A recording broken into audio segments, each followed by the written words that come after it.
some great new ways to get our kids into nutrition and great meals that John's going to tell us all about. John? I'm hoping to be adopted by a new family. As he is. We have adopted John. Oh, well, cheers to that. I decided to enter the contest because I love the idea of having somebody who's in the know teach me about food, because I consider myself a foodie. But my kids are quite a challenge when it comes to making good, nutritious dinners.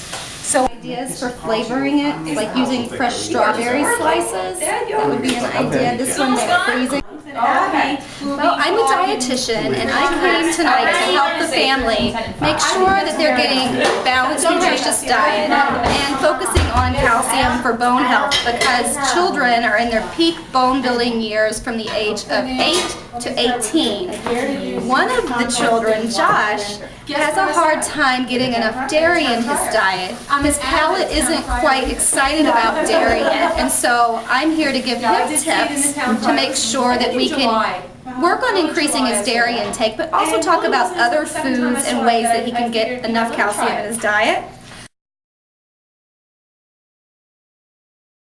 The fourth caller is only $10, so you've got A lot of fresh herbs tonight we're going to be using in the cooking as well tonight. I wanted to capture Italy. So what we're going to do tonight, several recipes. Vegetable tomato sauce. The vegetable tomato sauce is going to be the family. It's going to be sort of one, because we love Italian food.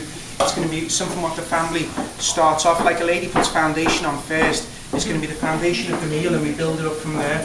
So we're making vegetable tomato sauce, and we can have up to like 9 vegetables in here. When we make this, we don't want to be using cauliflower, or we don't want to use broccoli, because they're strong tasting things. We've got butternut squash, peppers, onions, zucchini, all them wonderful things are in there, and that's going to be pureed. We're making that.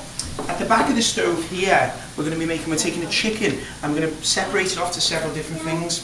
The chicken's going to make a beautiful chicken stock from the leg meat. We're going to make a nice Italian soup, because we're going to use the bones to pull the flavour out of that. And we're going to make a chicken, cannellini and pasta soup for the fall. Nice bit of rosemary in there.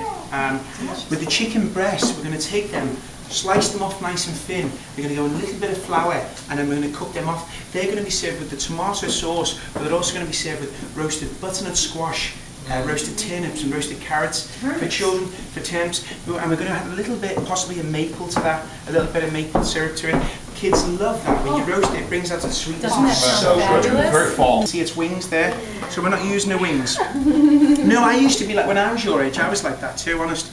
We don't want to, when we're making the chicken stock for it, we don't want to be using the skin on there, because that's got a lot of fat in it, so we can pull them off for it as well. Chicken wings, everybody loves. Do you like chicken wings, boys? Yes. You like chicken wings? Especially the ones at the Chinese restaurants. Are they good there? Yeah. What makes them so good? I don't know. I think it's the way they deep fry them. Is that what it is? Yeah, barbecue chicken wings. Barbecue? Barbecue. Fantastic.